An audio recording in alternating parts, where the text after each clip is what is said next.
everybody. Welcome back to the Unfiltered Political Lens.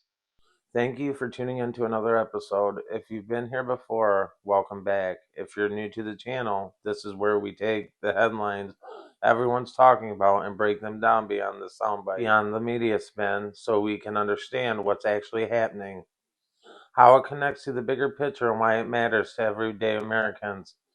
Tonight, we're diving into one of the most important political and geopolitical stories unfolding right now, and it's one that reaches beyond Washington, far beyond campaign messaging, and far beyond the Middle East. We're talking about the growing divide inside the Republican Party over Israel, Iran, but also how that debate is colliding directly with domestic issues here at home. Things like inflation, border security, cost of living, federal spending, energy prices, national identity, and the future of America First movement itself. This is not just a foreign policy conversation. This is a conversation about the direction of the United States, what our leaders prioritize, what the American people expect from the government, and what kind of nation we are becoming. So tonight, we're going all the way into it. To really understand what's happening right now, we have to go back and understand how the political divide developed in the first place. For decades, the Republican Party has largely unified a foreign policy. That unity was built around a belief in strong military power and global American leadership, projecting force through alliances and supporting strategic partners like Israel, confronting hostile powers and maintaining influence around the world through deterrence and military strength. That mindset goes back generations, from the Cold War to Reagan-era anti-Soviet policy to the post-9/11 war on terror. For much of that period, the Republican Party viewed America not simply as a nation protecting itself, but as a central stabilizing force in the international system.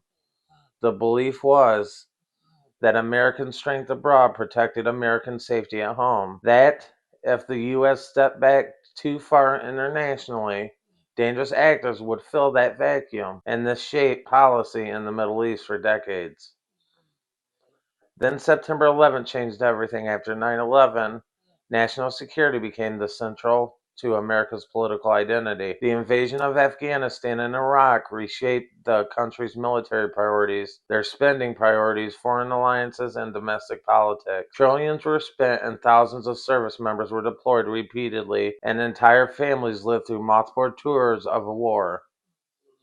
Military communities across the country carried a tremendous burden, and the emotional, financial, and human costs stretched across more than 2 decades. But over time, something shifted in the public's consciousness. Americans began asking harder questions about what those wars produced, what they cost, and, the roundabout, whether the outcomes matched the sacrifices that were being made. At the same time, at home, the country was changing economically and socially.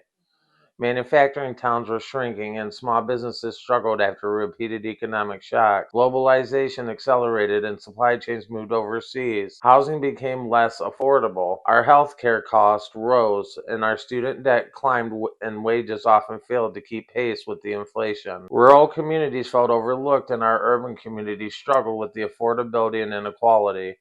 The border politic became more divisive, and trust in our institutions declined. Faith in our government weakened, and the national debt ballooned. Then came the pandemic era disruptions, inflation spikes, interest rates hikes, and the continuing anxiety around the economy itself. Americans across the political spectrum increasingly felt everyday life had become harder to afford and harder to navigate. Now, this environment created the political conditions for the rise of Donald Trump, as we know, and the America First movement. Trump's message was disruptive because it directly challenged decades of both Republican and Democratic consensus around our trade and foreign policy, our military intervention, and global priorities. He argued that America had spent too much time, too much money and too much attention overseas while neglecting American workers. The American industry and the American borders was his focus. His message focused more on putting American interests first, economically, politically, and strategically, rebuilding domestic manufacturing and protecting jobs, securing the border and renegotiating trade, restoring energy independence and reducing dependence on foreign powers, and avoiding what he repeatedly described as endless wars. Now, that message had resonated deeply, especially with the voters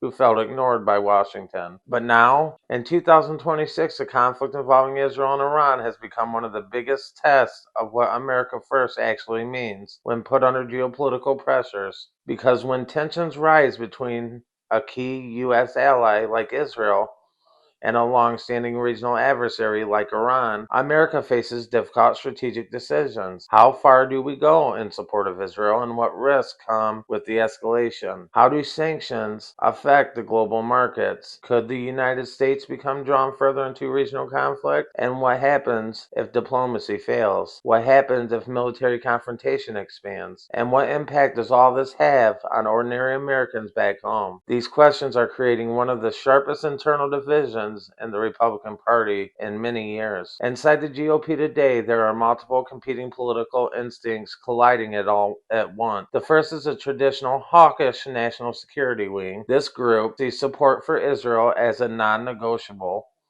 both morally and strategically. They argue that Israel remains one of America's strongest diplomatic allies in the Middle East, and that Iranian influence continues to pose a serious challenge to regional stability. They view Iran through the lens of long-term strategic rivalry, regional proxy conflict, missile development, and energy security. Their concern is that Iran expands influence unchecked. The balance of power in the region shifts dramatically and the global instability increases. They believe that strong American backing of Israel sends a message of deterrence, not just to Iran, but to other adversaries watching U.S. behavior, Russia, China, North Korea, and beyond. Their philosophy is that strength prevents much larger conflict. But there's another powerful faction inside the Republican coalition now, the America First Populist Nationalist wing. This movement is not necessarily anti-Israel, and many within it strongly support Israel's right to self-defense, but it's much more skeptical of a deeper American military involvement in another foreign conflict. The side questions whether the United States should continue carrying the burden of global intervention at the same scale while so many domestic problems remain unresolved. Their argument is not always about abandoning allies, it's about prioritization. They ask whether Washington focus has become too externally driven while the internal condition of the country feels unstable to many Americans. They ask why the government can mobilize quickly around a geopolitical crisis but often appears gridlocked on inflation, immigration, housing, wages, healthcare, affordability, debt reduction, and infrastructure at home. For many voters, this frustration is deeply emotional because it's tied to their everyday lives. And that's where Iran becomes more than just a foreign policy issue. It becomes an economic issue, a political issue, and a household issue. Because when tensions rise involving Iran, global oil markets react. The energy traders respond, shipping insurers respond, and financial markets respond. The Straits of Hormuz becomes a major focus because it is one of the world's most strategically important maritime corridors for petroleum exports. Even the possibility of disruption can affect the global oil prices. When oil prices rise, the fuel prices can rise, and when fuel rises, transportation costs rise, trucking costs rise, shipping costs rise, airlines feel it, agriculture feels it, manufacturing feels it. Retailers feel it. Then the consumers feel it. Grocery prices, supply costs, travel expenses, and the broader inflationary pressures can all be affected. That means what appears to be a conflict overseas can quickly hit American wallets here at home. And this is happening while America are already feeling financial pressures domestically. Families are watching their grocery costs carefully. Many are still recovering from inflation spikes over recent years. Mortgage affordability remains difficult and rent remains elevated in many places. Interest rates remain a concern. Credit card debt has become heavier for many households. Utility costs remain a pressure point, healthcare remains expensive, and insurance costs continue rising. Economic uncertainty still shapes household decision making, and people are budgeting carefully. Small businesses are operating cautiously. So, when the foreign tensions threaten energy prices or broader inflation, many Americans immediately connect those developments to their own economic reality. And this is why the Republican divide over Israel and Iran has become so politically charged. It is not simply ideological, it is personal. It is a financial, it is cultural, it is generational. Older Republican voters who come of age during the Cold War of post 9/11, they often view strong foreign engagement as essential to national security and American credibility. But the younger conservative voters increasingly approach foreign policy through a domestic lens, asking how global involvement affects wages and inflation, debt, and whether intervention actually benefits American communities. Working class voters often tie their foreign policy directly to economic survival. Veterans often bring perspectives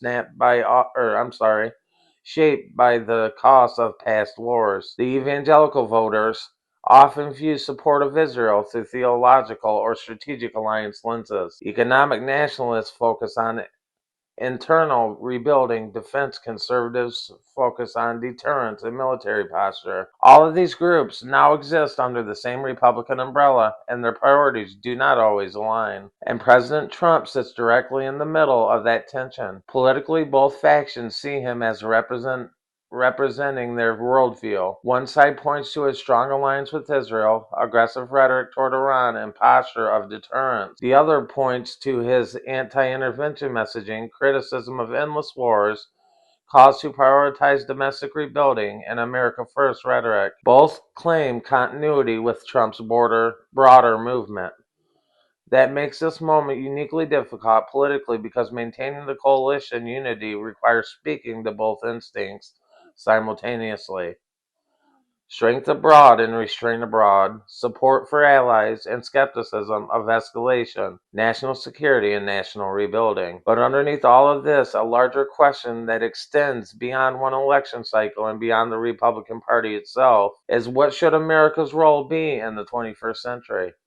Are we still the world's primary geopolitical stabilizer, expected to lead the military alliances and shape regional conflicts, and remain deeply engaged globally? Or are we entering a political era where Americans increasingly want a strategic pivot inward toward rebuilding domestic industry, restoring economic resilience, and reducing dependency, and strengthening communities, securing our borders, modernizing our infrastructure, and putting internal national renewal first? Can both priorities coexist? Can Americans remain globally dominant while also confronting the deep domestic frustrations? Can voters be persuaded that engagement abroad and repair at home are both possible at the same time? These are all no longer academic questions. They are active political questions shaping elections, policy, media narratives, donor networks, grassroots activism, and the future direction of conservatism itself. The debate over Israel and Iran is acting like a pressure point, exposing all these underlying tensions at once. But moving forward,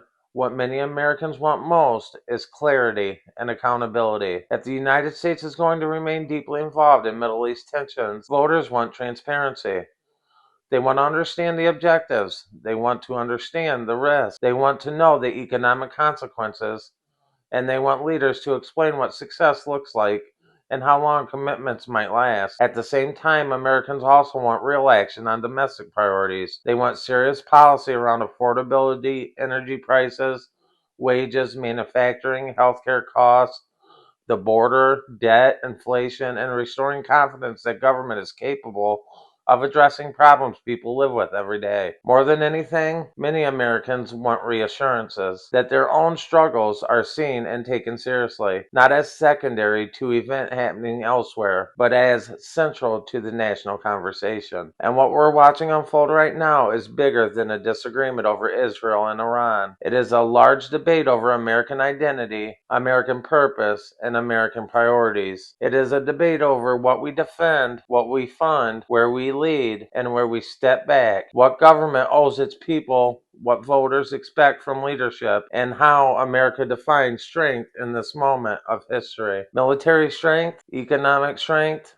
strategic restraint, domestic renewal, global influence, national sovereignty? The answer may shape the next decade of American politics. I want to thank you all for tuning in to another episode of the Unfiltered Political Lens. If this breakdown helped connect some of the dots for you, please be sure to like, share, and subscribe so you don't miss upcoming episodes as these stories continue developing. I appreciate every single one of you for spending your time here, for listening, and for staying engaged in the conversation.